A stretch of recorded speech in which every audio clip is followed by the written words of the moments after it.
Hey folks, welcome back to Soaring Profits. I'm Patrick, and I've got my special co-host here today, James. Great to have you back here as always. Today, obviously, we're back at the beach, as you can see. I think I've kind of figured out where we are actually. I was looking off into the distance, and if you can focus off way into the hills there, Way it up looks there, like we're yeah. in Santorini. And the reason I say that is I think we've got those blue rooftop of the villas. So I think we finally nailed down where we are. So I think you nailed for all it down. yous. For all Yeah. yous at home, we're in Santorini this afternoon. I'm pretty sure they were worried about it too. There you go, They were exactly. like watching our podcasts over and For over. that. And they were like, I got to figure out where they are. Exactly. Yeah. Exactly. Well, The this is plane our trip spot. Looks beautiful. Plane trip was really quick. I tell you, yeah, I Yeah. just threw a headset on, walked down into the basement, dog licked my hand for a little while. It was weird. That was a weird buttons. moment for me too, I'm just going to say. Well, Yeah. we're all friends now. Yeah. All close. But kind of, speaking about vacationing and Santorini and that sort of thing, I've been recently talking with my daughter about taking a trip, and that's kind of brought up some of these motivations and pros and cons of traveling. And you and I have talked a lot about benefiting and raising children, right? And what does that look like in today's society and with all of the craziness and the way that the world is right now? So yeah, I think that's a topic. I'd be interested in chatting about that. What it means to be a father in today's society. What do you think? I think it's a great topic. There's a lot about it that we could talk about, especially since we have two different generations. Like your child is younger, mine are both grown, and I was just talking them through Facebook Messenger tonight about their future plans and what's going on. I have one son that's just finishing engineering, and my daughter is going to be embarking on university very soon, and both are older, 25 and 23. Right. So whereas your daughter is much younger and is going through, they have similar challenges, but when my kids were growing up, the whole kind of social media stuff was just kind of starting. It didn't really affect them. It wasn't quite a worry. There was a little bit of worry, but it was more just having the cell phone so handy. For sure. So there's a lot of similarities and differences, and it'd be interesting to talk about that. For sure. Well, I think for my daughter, again, 12 years old, I take great pride in my daughter, and we've had these conversations before.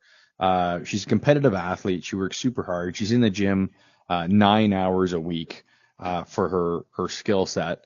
And I've been super lucky where I don't have the child that's just hooked on to the laptop, hooked onto the iPad, hooked onto the phone. But I know that it's like every day now. I'm probably on the technology more than she is, to be quite frank, especially in what we're trying to do here. Especially now. Oh my goodness. And the last couple hours of trying to figure out what this all is and going from there. So, but no, I think we were asked to do a podcast outside of this. And, the organization that asked us to do this, they were a men's organization. And they were talking about some of the trials and tribulations of being a man and raising children and what that means in, 2022 and in modern society. And, I think there's a lot to be said of the role of a father. There's a lot to be said for the role of a mother, obviously. But again, us being as a couple guys, we're going to talk about kind of the latter. But where do you see the differences between parenting today and parenting years ago? If you're referring to like when I was a child, or you're referring to like years ago when I was raising kids?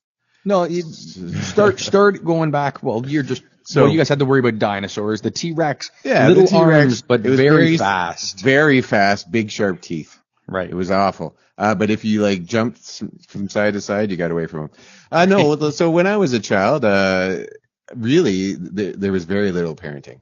And that was true for everyone, like good parents and bad parents. Like my dad and mom were kind of in between. My mom was very busy, so it was mostly my dad. But basically, it was streetlight to streetlight. Like I'd wake up in the morning and the sun would be rising, and I'd walk out the door, and I wouldn't tell my dad where I was going. I'd just hook up with all the guys and girls that had their bikes already, and halfway through the day, we end up at someone's house, and whichever house we ended up, whatever mom was there would like throw out the sandwiches and the lemonade, right? And then we'd be gone again, and we wouldn't be back. Like we would back on our street when the street lights came on. For sure. And then we could still play. That's when hide and seek happened. And Right. we'd be out there for hours after that playing, and eventually we'd roll in, have our bath, and that was the day. Like I would hazard a guess, my parents didn't know where I was most of the day. Like we were out, like I lived in a big city when I was really young, and we were crossing a main road that was like 4 lanes and crazy traffic and buses, and no one seemed to care. But it was funny. Like some experiences maybe were a little bit dangerous. I did have one occasion where we were a large group. We were in a park, and this man approached us and told us that there would be if we came back at a certain time, there would be candy and there would be a party and it'd be all kinds of fun. And stupid us. How was the party? Obviously. Exactly. Stupid us went back, but when we got back, fortunately, there was an adult, either an adult or a child that was smart and had told them, because when we showed up, the police asked us why we were there, and we told them, and they're like, "Oh, okay," and they gave us the riot act for falling for such a stupidity.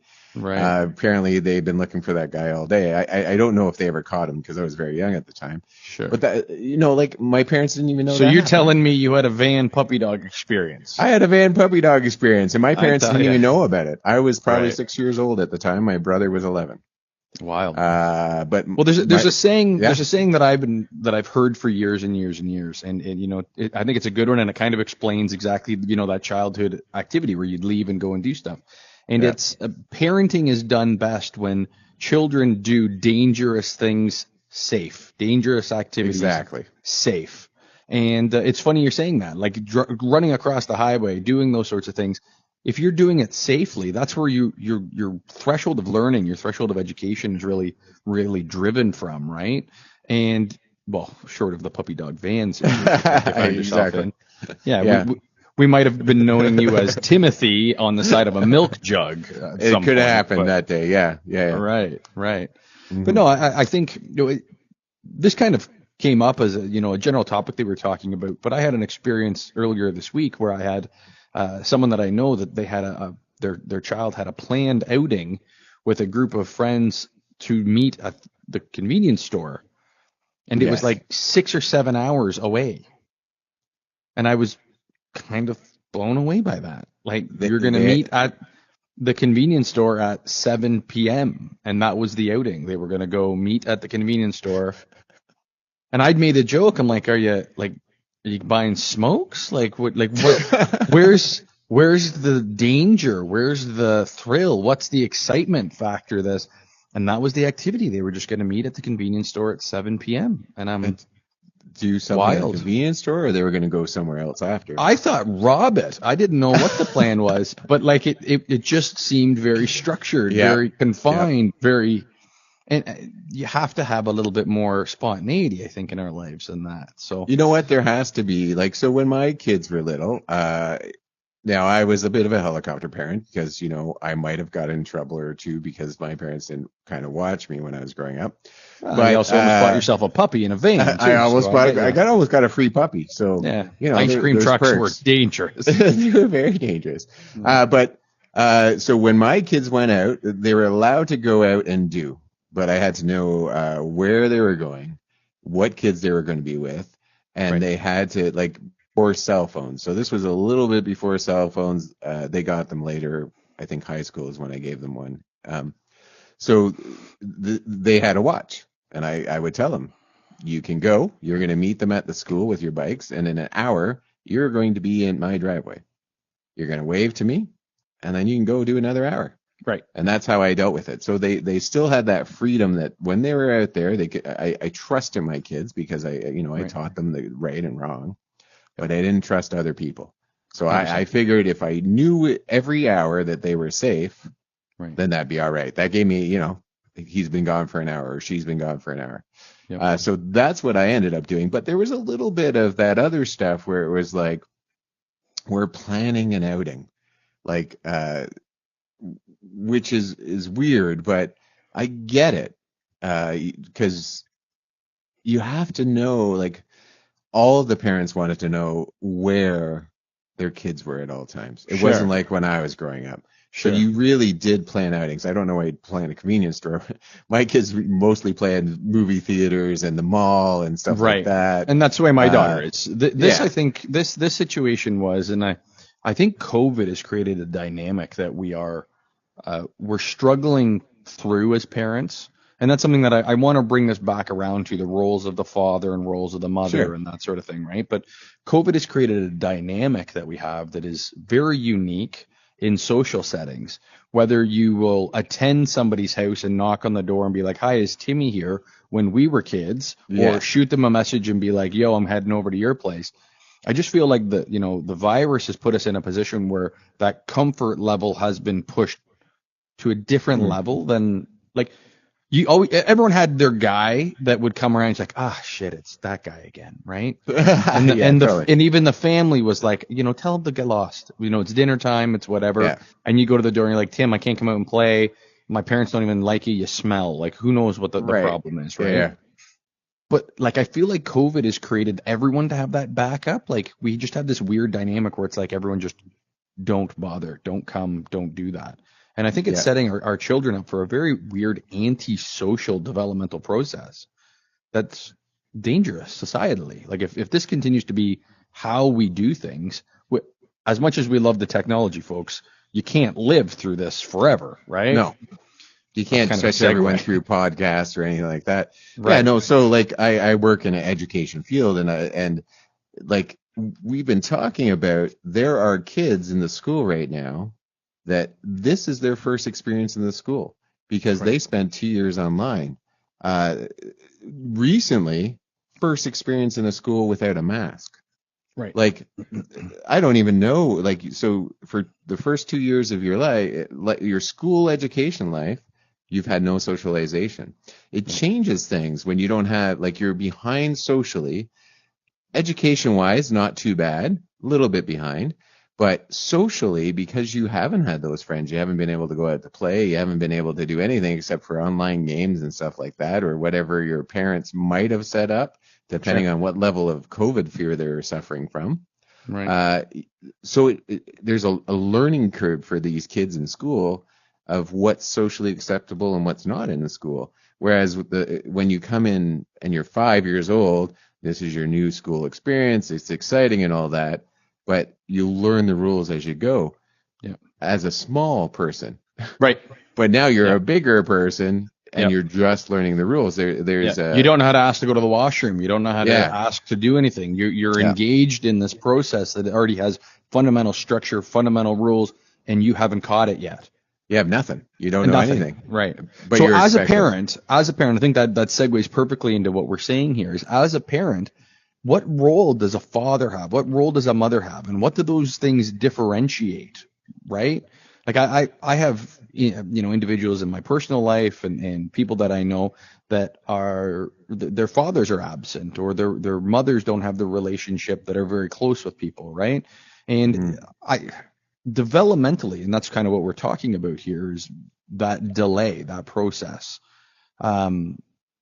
Fathers are such a huge fundamental process and such an important piece in a child's life.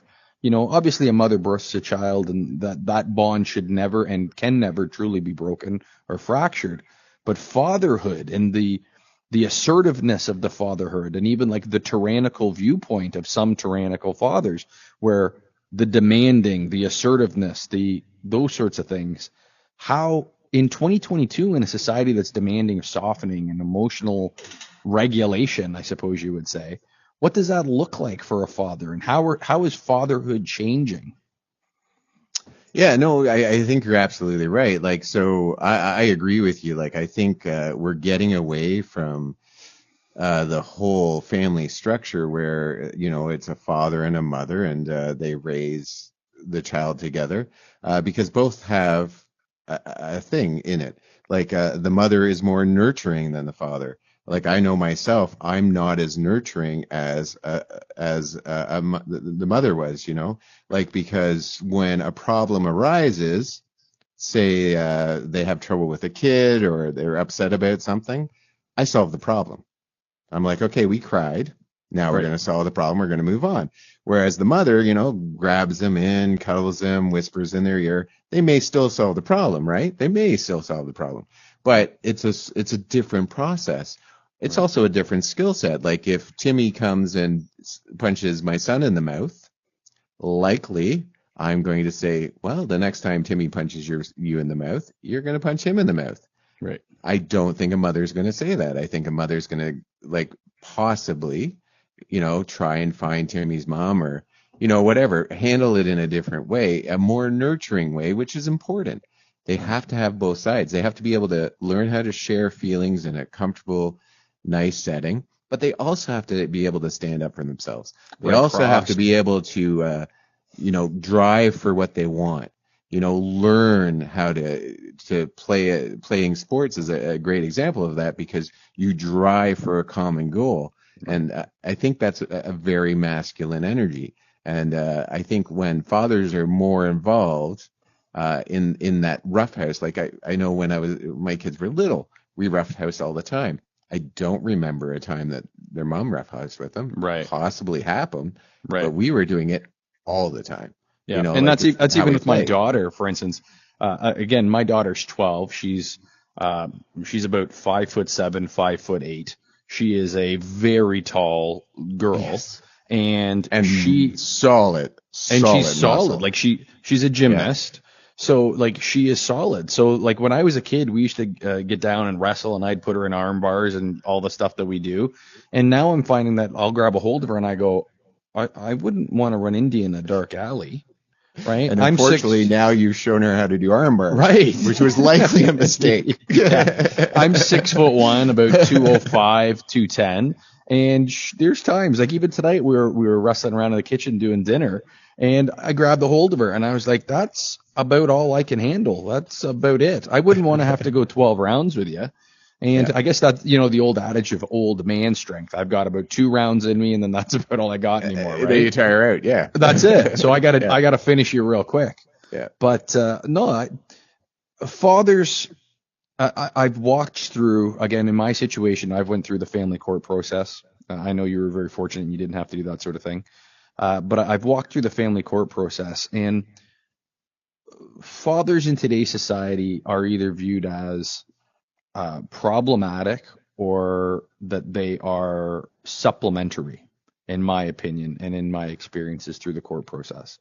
I have full custody of my daughter. I fought for years, spent thousands and thousands and thousands of dollars going through that process. But I had to prove beyond a reasonable doubt that that was a situation that was the best interest in the child. And that to me was heartbreaking because it created this combative system that wasn't in the best interest of the child. And that's where I look at now as fatherhood, and I go to masculinity. We've had some conversations about masculinity, but that leadership facet where I'm trying to build a life for my family, for my daughter, and all of that. And it's a very different energy than, what a mother brings or what, a female brings in that. And that's going through the family courts, seeing how that system is delivered, how it's created, and the animosity and process that comes from that. I think it's detrimental. I think we're going to have a long-term ramification where we're forcing fathers into, is this really worth it? Is there a cost benefit analysis to $20, $30, $40, $50,000 into this court process to be with my child, to support my child, to whatever? All too often I see fathers that are broke before they ever get through the end of it, if they choose to do that route. Most often than not, they choose not to. And I think the children are the only people that suffer through that. I agree with you. Like, I think in your case, knowing a little bit about it, it was a slam dunk and it should never have gone on as long as it did. But I have talked to other people that it's very similar thing, that they walk into the door and they're not seen as equal as mom. They're not seen as they give the same amount to the child. Mostly it seems in their cases that the mom has more rights in the court. The mom doesn't have to prove that they're not worthy. The mom doesn't have to prove that they make enough money. The mom doesn't have to prove anything except that she's female at that time. This is what I've been told. And I think that's been your experience. Oh, 100%. And I would argue that most people in the court system, courts are obviously an adversarial process. So there's, you're set between two pillars and a judge is in the middle and he believes 50% of what they say and 50% of what you say, and they schmuck it together. So it's an adversarial process. The issue is that we have to figure out what that looks like. We have to figure out how the long-term ramifications of that for our society are if we're forcing men out of lives. And I'm sure this is a topic that, will be a little bit controversial for women maybe.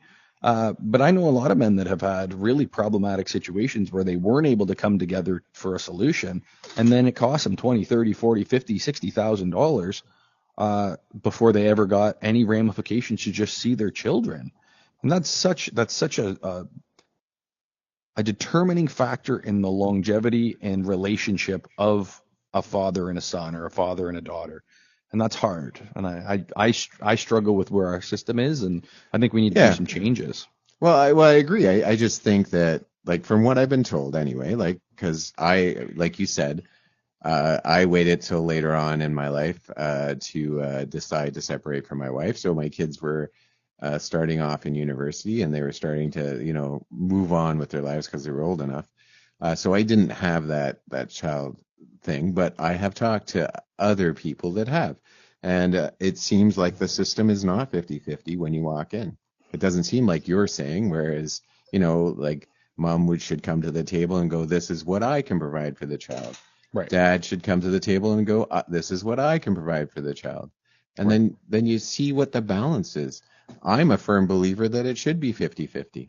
Why wouldn't it be? Unless that should be the presumption, right? You should walk into the door and it should be 50-50 right away. That's where we're starting at. Unless you can prove that something's wrong, and it has to be fairly wrong. Right. But I don't think that was the case for you. Right.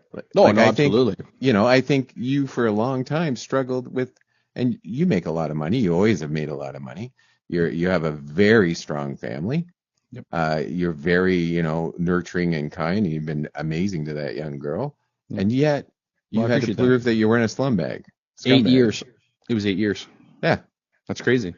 Where you got hours. Oh, it was ridiculous. Yeah. Yeah. Absolutely ridiculous. So no, and like I say, is that, we might have got a little off topic of what we were initially kind of talking about, but I think that there's a lot to talk about in what, the role of a father is and the importance of that. And again, for us to talk about the role and the importance of a mother, obviously, like for us, we came from strong mothers. Our mothers were very important roles in our lives. Mm-hmm. But for us to sit and talk about the role of a mother, it's hard for us because we're dads. We're men, right? It's a little bit different. And, for us talking about the role of men and the importance of manhood and being that figure for our children to be able to come to and be that mechanism of support. I just finished. I'm telling you right now, man, I am killing grade 7. Like I am, this is my time to shine. Nice. I figure I'm going to do well. Like tonight we were doing chemistry. I'm killing it. Yeah, I've really got how this H2O thing all goes together.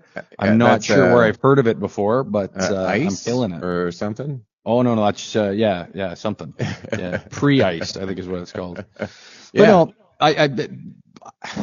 parenting is so much more today than it was a long time ago. Maybe that's why they have 37 kids. Look at discipline, though, like how discipline has changed. So not when you were a kid, maybe, but your dad's a different soul. When I was a kid, if I did something at school, it doesn't matter. It wouldn't matter if my teacher walked up to me, cuffed me in the back of the head and said, "You're a stupid idiot," because I wrote, a word wrong.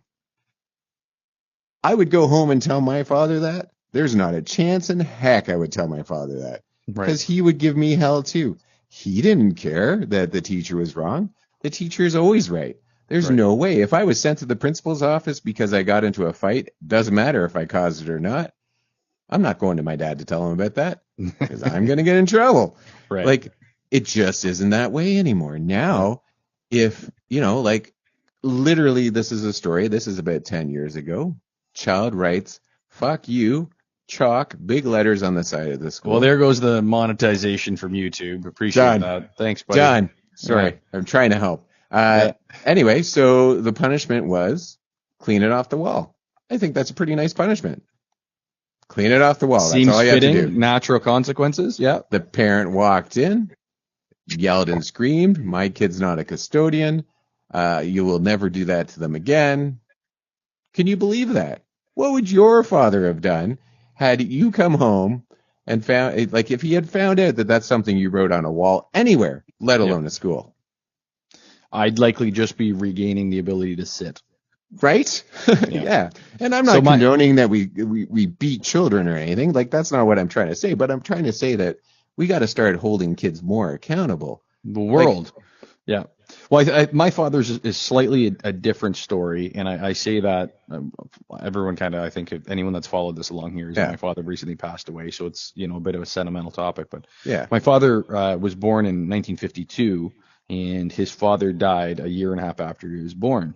So my dad never had a father, right? His Hmm. mother never remarried and all that, and he looked to masculinity in other men and other scenarios in that. And he remembered that, the best way explaining it was, if he goes out and he's playing lacrosse with the kids or he's playing baseball with the kids and he breaks a window, right? There Hmm. was there was no dad to go home to and be like, "Hey, I broke this window. Can you come with me to Mr. Smith Right. and let's talk this through?" What do I do? What are the steps? How do I Right. fix this? Yeah. Exactly. So he had to learn very quickly. And if you obviously you've met my dad, and my Yes. dad was John Wayne, Oh, right? absolutely. He walked into a room He walked o- tall. often in with a cowboy hat that walked in Yeah. first. And he And strolled like he just got off a horse, whether he popped out of a truck or out of a lazy boy. right, He just hopped off a horse. Yeah. 100%. And that's Yeah. just who he was, and that was the masculinity that he had Hmm. learned and emulated and passed on. But his ability to take a situation exactly like something like that. Obviously, I wasn't the type of kid that was writing, F you or FF Obviously everything on not. the Nor wall, was right? I. Yeah. Right. But when there were problems, I remember him coming in and dealing with teachers at school and that sort of thing. And he would come in and he'd listen and he'd let them explain their process. And he would say to me, "Did you do that?" And I'd go, "Yeah," kind of the sheepish kid look. And he'd go, "I don't want to come back and have to deal with this again." And that, as a kid, Yes. was worse than anything he could have ever done, said, anything else, because I had disappointed him. That Yes. that emptiness of, oh, poop. I hurt my dad. Yeah. And that commanded respect, and that commanded respect later in life. When it came to, different scenarios that I found myself in, I would stop, and he had lots of sayings, and we've had a few of them that I've talked about, but he had a saying that if it showed up in the newspaper on Monday morning, would you want the priest reading it?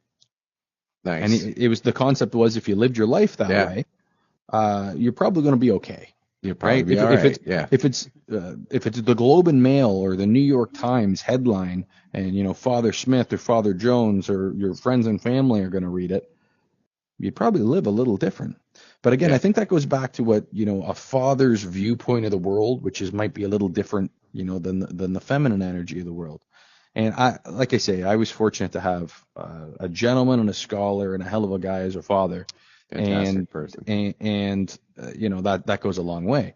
But Yeah. where I see right now in society is, I look a lot of empty fathers. I look at a lot of people that have, chosen to be away from their families, away from their children, dating, other women into other relationships. Yes. And I just struggle with that on such a fundamental level. Like, especially in my situation, that I fought tooth and nail in my Hmm. life to make sure that my daughter was stable, settled. I've changed everything. Like, I've had relationships in my life that I go, no, I'm Absolutely. sorry, this isn't going to work right now because I've got to focus on my daughter. When I see people that walk away from marriages, or they walk away from scenarios that are just focused on the selfishness, I struggle with that. And I think that's a masculine, persona that needs to die a slow death. I think we definitely need to change that part of it. I do believe that if you're in a marriage that isn't working, you should leave it, but you should never leave a child behind.